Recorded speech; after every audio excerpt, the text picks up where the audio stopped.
Assalamu alaikum, bismillahirrahmanirrahim, Allahumma salli ala Muhammad wa alihi tayyibin at-tahirin al-ma'sumin. En el nombre de Dios, el clementísimo, el misericordiosísimo. En el día 20 del bendito mes de Ramadán del año 2024, 1445 de la Égira, vamos a continuar con la interpretación del Sagrado Corán de la Sura al-Qasas, el relato, la Sura 28 del Sagrado Corán, y hoy vamos a ver la ley 55 y 56, inshallah. En la ley 55 dice así: A'udhu billahi minash shaitanir rajim, bismillahir rahmanir rahim. Wa idha sami'u lagwa a'radu anhu wa qalu lana a'maluna wa lakum a'malukum salamun alaykum la nabtaghil jahilin.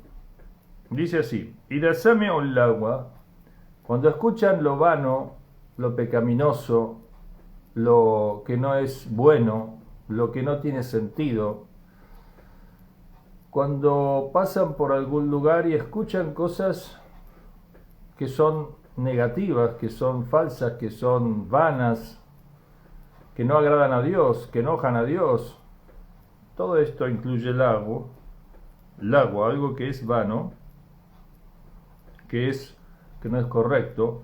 A'radu anhu, se alejan de ello, no se quedan, no participan. Wa qalu, y dicen, lana a'maluna wa lakum a'malukum. Se van, se alejan, se les dice, ¿qué pasa? ¿Por qué? Dice, con vosotros vuestras acciones, ustedes son responsables de lo que hacen, nosotros nos desentendemos con nosotros, nuestras acciones. Salamun alaykum, la paz sea con ustedes. No quieren conflicto, quieren la paz para los demás, aunque estén haciendo cosas indebidas. La nabtaghil jahilin, no deseamos estar con los ignorantes. Evidentemente la situación es una situación mala y el musulmán no debe hacerse cómplice e incluso debe expresar su desacuerdo con esa acción. Es una manera de encomendar el bien y prohibir el mal que es obligación para los musulmanes. Los musulmanes, los creyentes, no pueden ser indiferentes, decir, bueno, esto a mí no me incumbe, no es mi problema. Apartarse es una manera de rechazarlo. Dice, vosotros vuestras acciones, con nosotros las nuestras, salamun alaykum, la nabtaghil jahilin, nosotros no vamos a estar con los ignorantes. Se supone que esta situación es una situación tal que la presencia del musulmán no la modifica, no la puede modificar. Ellos están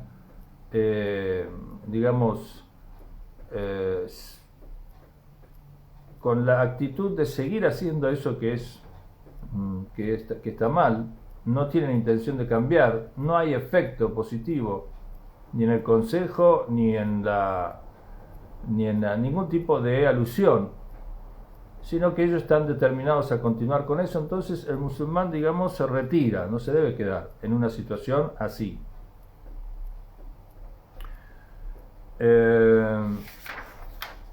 La ley que sigue dice: innaka la tahdi man ahbabt, tú no guías a quien amas, a quien quieres guiar. O sea, la guía, tú, mensajero, debes decir, debes difundir, debes enseñar, debes aconsejar, pero no, el resultado de este consejo y de esta guía no está en tus manos.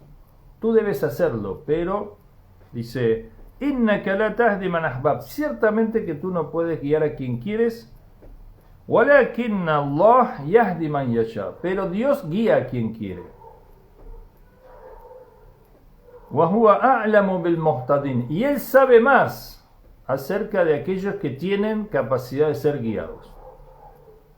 Y esto muchas veces lo podemos observar. Nosotros queremos por ahí ayudar a alguien, aconsejar a alguien, detener una mala acción a alguien, hacemos lo mejor de nuestra parte, pero no lo conseguimos, no está en nuestras manos. Y alguien que pensábamos que no, que no iba a escuchar, que no iba a seguir, que no iba a obedecer, que no iba a aceptar, termina siendo de los avanzados y de los creyentes, grandes creyentes, y nos sorprende. Y a veces el cercano no acepta y el lejano acepta, y a veces al revés, etcétera. Digamos, nosotros no podemos ayudar si alguien no se deja ayudar, y Dios sabe a quién y quién tiene esa capacidad de escuchar. Pero a nosotros sí nos cabe, como el profeta Muhammad sallallahu alaihi wa sallam, invitar, aconsejar, decir, enseñar. El musulmán, como dice la ley anterior, no es indiferente, no se compromete, no se une a lo que es malo, opresor, nocivo, engañoso, falso, mentiroso, vano, y se desentiende. La ley de la peregrinación que Dios le dice a Abraham, que hoy anuncia tu desentendimiento de la opresión, de los opresores y tiranos. Debes manifestarte contra ellos, debes que queden claros, digamos, los límites y la frontera. Nosotros con ustedes no tenemos nada que ver. Salam, que estén en paz, si es que pueden, si es que quieren. Pero nosotros con ustedes no. Esto después de agotar las instancias de ayudar, convencer, etc. En esta ley 56 que dice, ciertamente tú no puedes guiar a quien quieres, pero Dios guía a quien quiere, y Dios sabe más quién tiene capacidad de ser guiado, hay un sabio muy importante que escribió un tafsir que se llama Durrul Mansur, las joyas, no sé si reluciente, no sé cómo es Mansur la traducción, pero Durr es como de las joyas, que es una de las exégesis clásicas del Islam. La escribió un sabio sunnita que se llama Suyuti, y es uno de los libros de consulta obligatoria para los sabios de la escuela sunni. En esta ley en particular, él cita una exégesis como que esta ley está vinculada con un episodio en el que el profeta Muhammad sallallahu alaihi wa sallam invita al Islam a Abu Talib, su tío, el padre de Ali ibn Abi Talib, en el lecho de muerte, y este no acepta. Ahora, los sabios shias han mostrado con una batería de argumentos la falsedad de esta interpretación incorrecta, producto de una campaña omeya de desprestigio y combate a Ali. Como se sabe, los omeyas, Muawiyah, Abu Sufyan al profeta y su hijo Muawiyah, Ali, los combatieron siempre, eran enemigos del Islam. Pero claro, en el caso de Muawiyah, esta enemistad estaba disfrazada de musulmán, de creyente, etc. Pero su hijo Yazid, el hijo de Muawiyah, que no aparentaba y que no era inteligente en el sentido de saber aparentar, era un corrupto declarado, pero corrupto declarado enemigo del Islam, quien mató al Imam Hussein, dio la orden de que lo maten al Imam Hussein, y desobedeciendo incluso a su padre, que decía: manténlo fuera del poder, pero no te enfrentes, porque te vencerá. Su hijo, que no ocultaba nada, salió como debía salir, un corrupto hecho y derecho. Y esta campaña omeya contra el Imam Ali, a quien Muawiyah dio la orden de maldecir en los púlpitos, y con la mentira de que él había asesinado a Usman, le hizo la guerra en la batalla de Siffin, siendo que Ali había defendido a Usman, y no porque Usman no se hubiera comportado de tal manera que genere un descontento en la umma, rodeándose de familiares y repartiendo el dinero de manera totalmente injusta, sino que Ali no estaba de acuerdo con aquellos que querían matar al califa, porque tampoco estos tenían muy buenas intenciones, sino era una guerra declarada, pero en torno a cuestiones que no tenían que ver con el espíritu profético, sino más bien con repartos de botín y demás, como de hecho sucedió cuando le eligieron al Imam Ali, pronto le hicieron la guerra civil, Talha, Zubair, Aisha, etc. ¿Cuáles son esa batería de argumentos con la cual destruyen esta interpretación de Suyuti en el libro de Durrul Mansur de exégesis coránica? En primer lugar, los narradores de este hadiz, según el cual el profeta invitó a Abu Talib en su lecho de muerte y este no aceptó, en primer lugar, o no habían nacido cuando falleció Abu Talib, o eran niños de pecho. Son todos hadices débiles, cortesanos de los omeyas. Eso por un lado. Pero además, los hadices que el profeta menciona sobre Abu Talib muestran su condición de creyente, pero no cualquier creyente, de los más elevados creyentes de la historia del Islam. Al punto que defendió con su vida al profeta Muhammad y con la vida de sus hijos, a los que hacía dormir en el lecho del profeta Muhammad cuando éste era amenazado de muerte en el valle de Abu Talib, cuando lo encerraron durante 3 años, boicoteándolo a los idólatras, y el único que lo defendió fue el dueño de aquella parcela, que era el propio Abu Talib. Y Abu Talib, la paz sea con él, dejó varias poesías, todas monoteístas, todas puras. La esposa de Abu Talib, Fátima bint Asad, famosa porque tuvo a Ali alayhi salam dentro de la Kaaba, o sea, Ali nació en la casa de Dios y murió en la casa de Dios. Fátima bint Asad, que el profeta le va a decir a Ali ibn Abi Talib que acompañe a su madre junto a Fátima, su hija, y Fátima, la hija de Zubair, las lleve a Medina cuando tienen que abandonar Meca ante la amenaza de asesinato al profeta Muhammad de parte de los idólatras, que Laylatul Mabit se llama esa noche en que Ali duerme en la cama del profeta y el profeta se escapa milagrosamente porque Allah le ciega los ojos a los que rodeaban la casa y pasa entre ellos, citando un versículo coránico que produce el milagro, y no lo ven y se va el mensajero de Dios y queda Ali en su cama. Muy bien, Fátima bint Asad para todos los musulmanes y todos los sabios del Islam era una gran creyente, no hay duda de eso. Bien, Fátima bint Asad era la esposa de Abu Talib. Y en el Islam, cuando el profeta enseña el Islam, si la esposa estaba casada con un idólatra, se rompía el matrimonio, si este no se islamizaba. Y Fátima bint Asad vivió con Abu Talib hasta el último de sus días, con lo cual queda obvio, porque el profeta no va a predicar esto a los demás cuando su propia familia no lo cumple. Y nadie acusó en este sentido a Fátima bint Asad de no separarse de Abu Talib. Pero además el profeta Muhammad participó en el entierro, en las súplicas, en la oración, en el acompañamiento de Abu Talib, cosa que si hubiera sido idólatra no lo hubiera hecho. Hay una anécdota que pinta de cuerpo entero a Abu Talib alayhi salam, cuando él, en una ocasión, el profeta se demora en aparecer, como estaba bajo amenaza de muerte por los quraishitas o idólatras de Meca. Abu Talib pensó que habían ejecutado su amenaza y que lo habían asesinado. Entonces mandó a llamar a su clan Hashimi, a miembros del clan, entre ellos sus hijos, Jafar ibn Abi Talib, Ali ibn Abi Talib, y todos les dijo que se armen de cuchillo y oculten su cuchillo en sus prendas.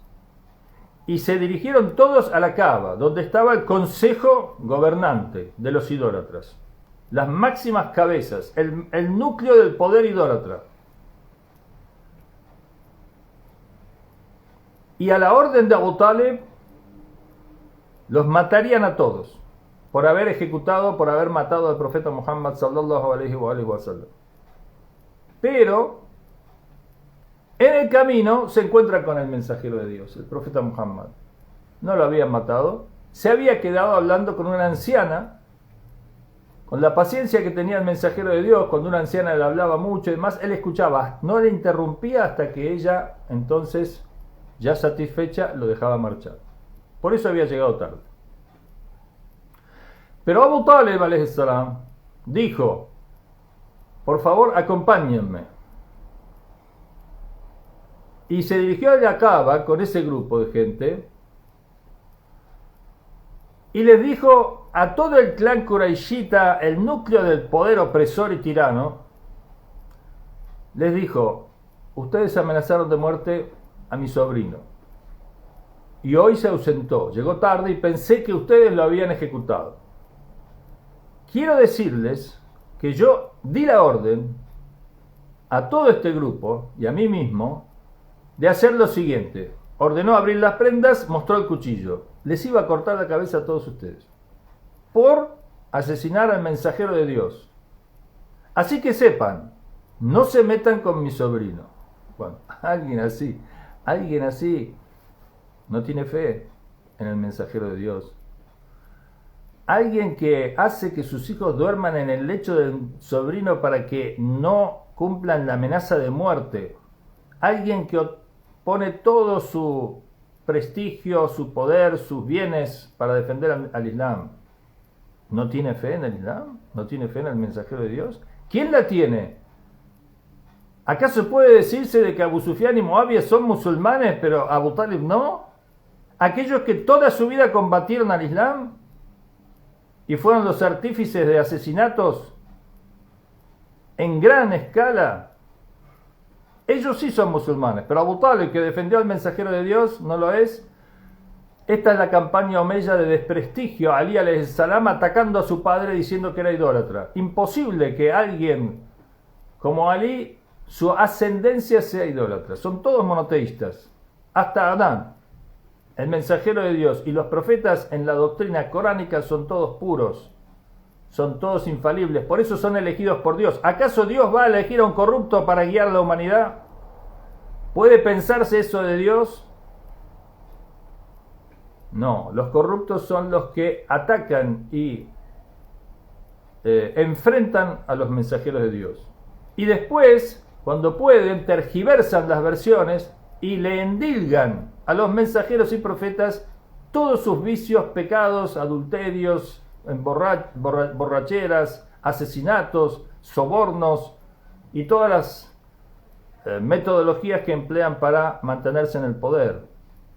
Por eso Dios envía después cada tanto un profeta nuevo para que limpie la imagen de los profetas.